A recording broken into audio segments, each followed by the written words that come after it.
Good morning, students. Today, welcome back to online classes.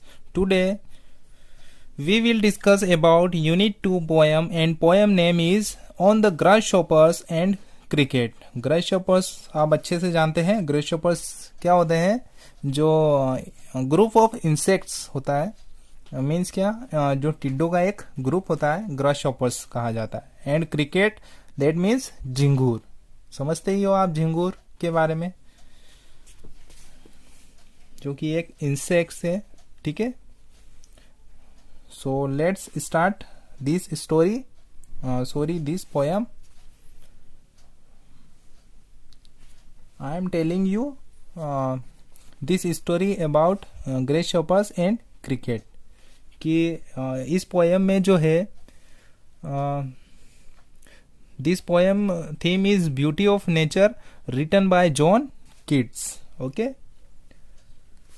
इस poem में summer season और winter season दोनों को ही ब्यूटीफुली तरीके से डिस्क्राइब किया गया है. दोनों को ही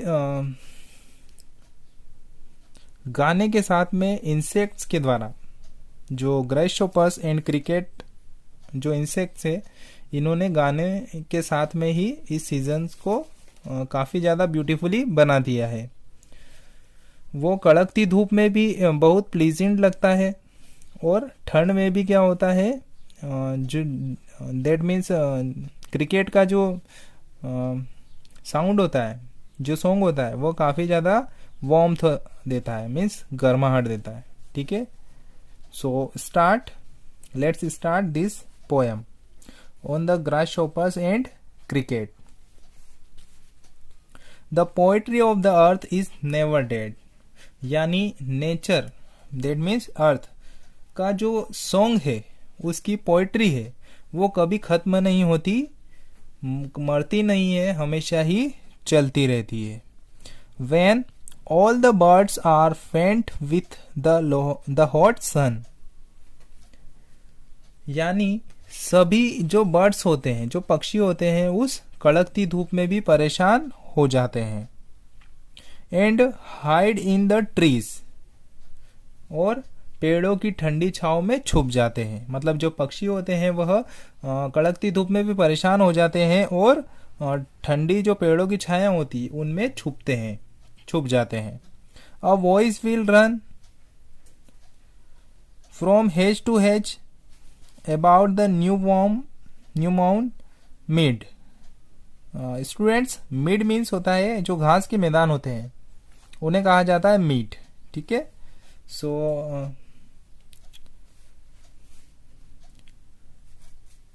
जब सभी पक्षी धूप में छिपने लगते हैं, तो एक आवाज सुनाई देगी. एक फ्रेशली कट जो घास के मैदानों में जो झाड़ियां होती है, उनमें से एक आवाज सुनाई देने लगती है. और यह आवाज किसकी है?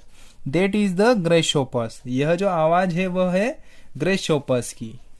Okay. He takes the lead in summer luxury. गर्मी के मौसम में वो गर्माहट गाने जो है वह गाने लगता है, जो कि कैसे होते हैं? लग्जरी होते हैं, जो वो पा लेता है, मतलब थोड़ा राहत वह पा लेता है. For when tired out with fun, और इस काम को वह करने से नहीं थकता है. यह काम उसके लिए डिलाइटफुल होता है, वह इसे एंजॉय के साथ में करता है. He has never done with his delights, for when tired out the fun, he rests to ease beneath some pleasant wheat. That means गर्मी के मौसम में क्या होता है कि वह गर्माहट जो गर्मी देते हैं, उसको दूर करने के लिए वह गाने लगता है, जो कि लग्जरी होता है, राहत भरा होता है, जिसको वो पा लेता है. यानी वो पत्तियों की जगह पक्षियों की जगह वह गाना शुरू कर देता है. और पक्षी भले ही गर्मी से परेशान हो जाए, पर उस पर उसका कोई भी असर नहीं होता है, और इस काम से वह कभी भी थकता नहीं है। किसकी बात हो रही है यहाँ पे? ग्रेसोपस की बात हो रही कि वह इस गर्मी से कभी थकता भी नहीं है, और यह काम करके उसे क्या लगता है? डिलाइटफुल लगता है, मतलब वह खुशी खुशी यह काम करता है, वह इसे एंजॉय करता है। साथ ही जब वह ये गाना गाने से थक जाता है, मतलब क्या कि जब वह गाना गा रहा है और ये गाना गाने से वह थक जाता है, तो वह कुछ जंगली घास के बीच में क्या करने लग जाता है? आराम करने लगता है। ठीक है। Next, the poetry of earth is ceasing never on a lawn winter evening when the frost he brought a silence from the stove. There steals the cricket's song in warmth increasing ever.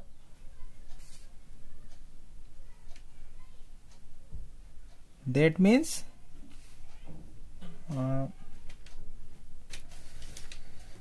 अर्थ की या nature की जो आवाज होती है वो कभी भी बंद नहीं होती है, पोइट्री कभी खत्म नहीं होती है। मतलब क्या कि जो नेचर के द्वारा जो आवाज होती है, जो साउंड आता है, वह कभी भी बंद नहीं होता है, वह कभी भी खत्म नहीं होती। उसकी जो पोइट्री है वो कभी भी खत्म नहीं होती है।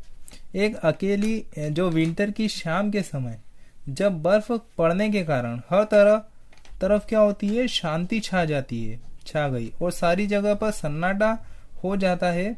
मगर सन्नाटे में भी जो क्रिकेटर होता है, जो झिंगुर होता है, वह क्या करता है?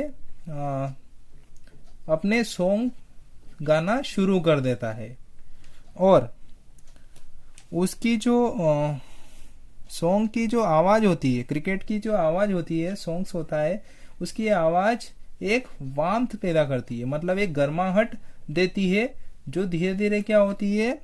बढ़ती ही जाती है।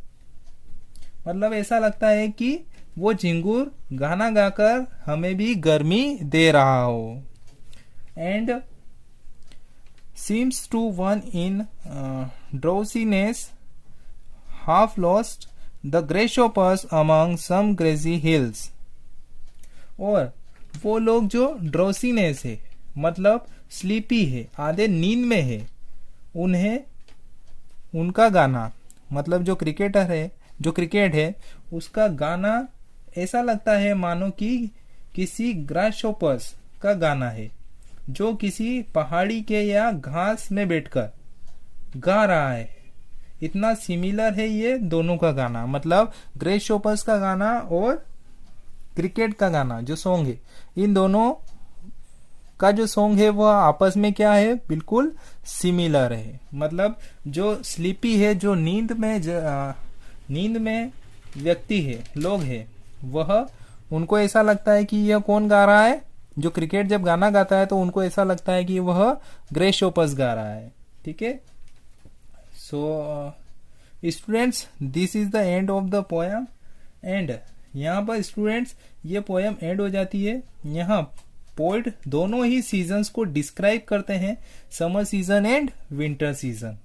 गर्मी के मौसम में गाना गाकर एंजॉय करता है कौन एंजॉय करता है? ग्रासहोपर्स। और हमें क्या देता है? वह ठंडक देता है। ठीक वैसे ही जो क्रिकेट होता है, जो झिंगुर होता है, वह भी क्या करता है? ठंड के मौसम में अपने सॉन्ग के द्वारा सभी जो स्लीपी, जो ड्राउसीनेस जो लोग होते हैं, उनको आधी नींद में होते हुए भी वह क्या करता है? उन्हें वार्मथ, दैट मीन्स गर्माहट देता है, सुकून मिलता है। दोनों के जो सॉन्ग है वो दोनों ही क्या है? सिमिलर है, मीन्स एक समान है। Okay students, so this is the story. I hope you understand this story. Okay, so you will read this story. Okay, take care and bye bye students. Good luck for watching.